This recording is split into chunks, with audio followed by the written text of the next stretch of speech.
오늘 새벽부터는 요한복음의 말씀으로 은혜를 나누도록 하겠습니다. 신구약 모든 성경이 복음이신 예수님의 이야기이지만 특별히 예수님의 생애를 중심으로 기록한 마태, 마가, 누가, 요한, 이를 복음서라 이렇게 이름합니다. 그 중에 마태, 마가, 누가 복음을 공관복음, 공통된 관점으로 기록된 복음서다라고 부르는데, 그것은 이 세 권의 성경은 유사점이 많고 거의 같은 관점에서 쓰였다고 해서 공관복음서다 이렇게 부릅니다. 반면에 요한복음은 앞에 세 권의 마태, 마가, 누가 복음과 비교할 때 기사의 배열이나 내용상 다소 차이가 나기 때문에 제4의 복음서 이렇게 부릅니다. 공관복음서에서는 예수님의 공생의 무대가 주로 갈릴리 지역으로 나타나지만 요한복음에서는 예수님께서 예루살렘 주변에서 주로 명절에 활동하신 내용이 기록되어 있습니다. 또한 공관복음에서는 예수님의 공생의 기간 동안 딱 한 번만 유월절이 있었던 것으로 기록되어 있는 반면에 요한복음은 예수님께서 적어도 3번 이상 유월절을 보내신 것으로 보고 있습니다. 우리가 예수님의 공생의 기간이 3년 이상으로 추정하는 근거가 바로 이 요한복음 때문입니다.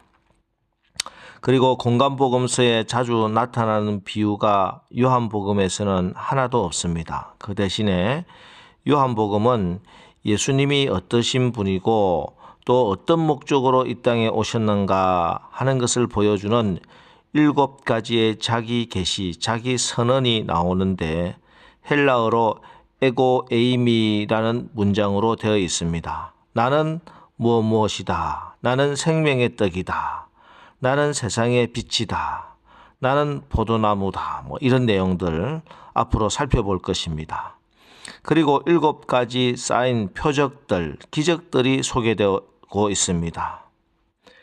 이 모든 것은 예수님이 어떤 분인가 하는 것을 가리키는 하나의 사인이지요. 이것은 요한복음이 기록된 목적과 연관이 되어 있습니다. 사도 요한은 요한복음을 쓴 목적을 요한복음 20장 31절에서 이렇게 밝히고 있습니다. 오직 이것을 기록함은 너희로 예수께서 하나님의 아들 그리스도이심을 믿게 하려 하며 또 너희로 믿고 그 이름을 힘입어 생명을 얻게 하려 함이니라. 그렇기 때문에 요한복음은 예수님이 하나님의 아들 되심의 영광을 나타내고 또 예수로 인해서 우리가 누리는 생명이 어떤 것인가를 보여주고 있습니다.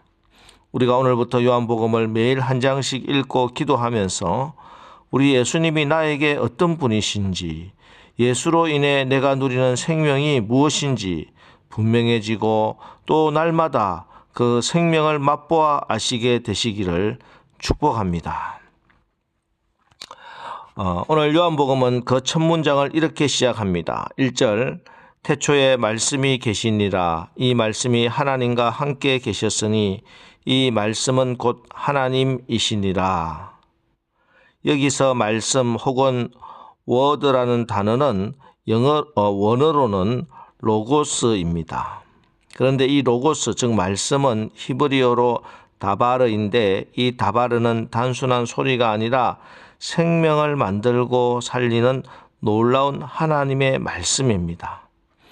그래서 오늘 성경은 3절에서 만물이 그로 말미암아 지은 바 되었으니 지은 것이 하나도 그가 없이는 된 것이 없느니라. 우리 하나님께서 우주 만물을 다바르, 로고스, 말씀으로 창조하셨다. 이렇게 증언해 주십니다. 창세기 1장을 펴보면 천지 창조의 놀라운 광경이 나옵니다. 창세기 1장 1절, 태초에 하나님이 천지를 창조하시니라. 그리고 3절에 하나님이 이르시되 빛이 있으라 하시니 빛이 있었고. 천지가 어떻게 창조되고 있습니까? 진화론자 말처럼 우연히 되었습니까? 아닙니다. 하나님이 이르시되 하면 이 세상이 하나 둘씩 생겨나기 시작합니다.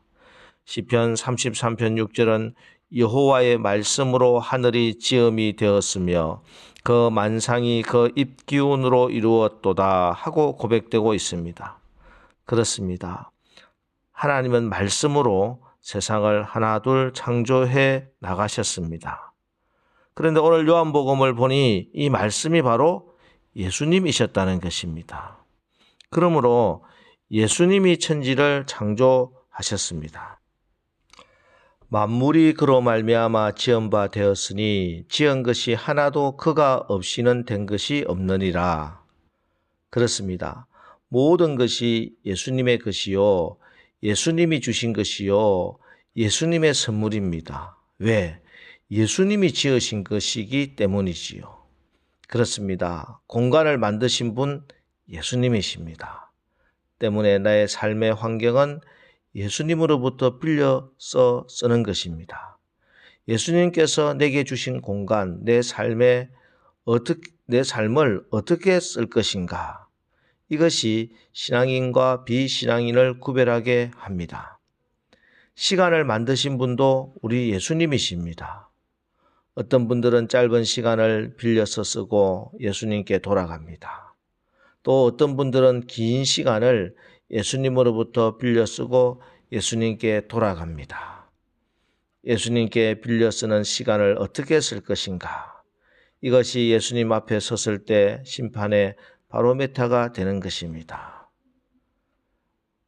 그래서 만물의 소유권이 예수님께 있습니다.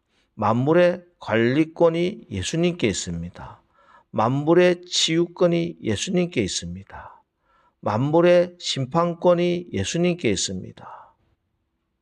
그래서 예수 이름이 치유의 능력입니다. 예수 이름 앞에 귀신도 벌벌 떨고 떠나갑니다. 예수 이름을 부르면 구원을 얻습니다. 오늘도 우리가 세상으로 나가 살아가다 보면 어떤 문제에 부딪힐 수 있을 것입니다.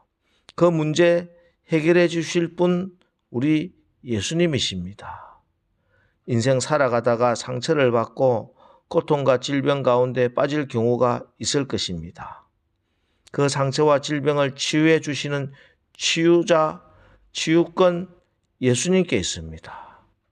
예수님이 창조하시고 예수님이 주인이시기 때문입니다.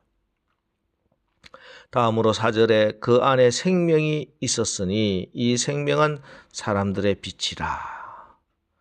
하나님의 말씀인 예수 그리스도 안에 생명이 있으며 이 생명은 세상 사람들의 빛입니다. 예수님은 빛이십니다. 생명의 빛, 구원의 빛, 거룩한 빛, 우리 인간을 비추시는 참 빛으로 이 땅에 오신 분이 바로 우리 예수님이십니다. 그 빛으로 이 땅의 수많은 어둠을 다 내쫓고 우리를 어둠에서 건져 주시는 것입니다. 오늘 이 시대 우리의 문제는 먹는 문제가 아닙니다. 어둠이 우리를 덮고 있는데 문제가 있습니다. 여러분, 어둠은 사단과 사단의 졸개인 귀신들이 마음껏 활동하는 곳입니다. 그래서 그 결국은 열심히 죄를 짓다가 마지막에 수고했다고 싹을 받는데 그 싹이 바로 사망입니다. 아무리 물질 문명이 발전한다고 해도 어둠을 좋아하고 어둠의 종이 되어 어둠에 이끌려가는 한 우리에게는 생명이 있을 수가 없습니다. 그런데 타락한 인간의 본성은 어둠을 사랑하고 어둠의 지배를 받으며 어둠에 익숙해져 있습니다. 그래서 우리가 우리 본성이 시키는 대로 살면 안 됩니다. 본성은 어둠을 좋아하게 되어 있습니다. 그럼 어떻게 해야 합니까? 어둠이 어둠의 문제를 해결할 수 없습니다. 세상의 과학, 철학, 명상, 제도 똑같이 어둠에서 나왔습니다. 그런 것들로는 결코 이 어둠의 문제를 해결할 수가 없습니다. 오직 빛만이 어둠을 몰아낼 수 있습니다. 빛이 임하면 어둠이 있을 수가 없습니다. 그래서 이러한 어둠 속에 있는 우리를 건지시기 위해서 예수님이 세상의 빛으로 오셨습니다. 예수님은 생명이십니다. 예수 안에 생명이 있습니다. 예수님이 생명의 빛으로 어둠을 몰아내게 하시고 어둠에서 우리를 건져 주시는 것입니다. 여러분, 오늘 12월 초하루 새벽 우리 생명의 빛, 참빛 되시는 예수님이 우리 가운데 말씀으로 오셨습니다. 이번 한 달 나의 생각과 판단과 말과 행동에 우리의 삶의 시간과 공간에 생명의 빛 되시는 예수님을 나의 왕으로, 나의 하나님으로 온전히 모시고 사시기 바랍니다. 그래서 이번 12월 한 달도 빛으로 어둠을 이기고 생명의 능력으로 사망의 권세를 이기고 생명의 풍성한 열매를 맺는 한 달 사시기를 주님의 이름으로 축원합니다. 기도하겠습니다. 하나님, 오늘부터 매일 새벽에 요한복음을 한 장씩 읽으며 은혜를 받고 하루를 시작합니다. 요한복음의 말씀을 통해서 나에게 예수님이 어떤 분이신지가 확실해지고 또 경험되어져서 예수의 사람으로 승리하며 살아가게 하옵소서. 오늘 12월 초하루 특별히 말씀으로 생명의 빛으로 오신 주님을 나의 왕으로, 나의 주인으로, 나의 하나님으로 모십니다. 12월 한 달 이 말씀의 능력으로, 빛의 능력으로 창조와 생명의 삶을 살아가게 하옵소서. 예수님의 이름으로 축복하며 기도합니다. 아멘.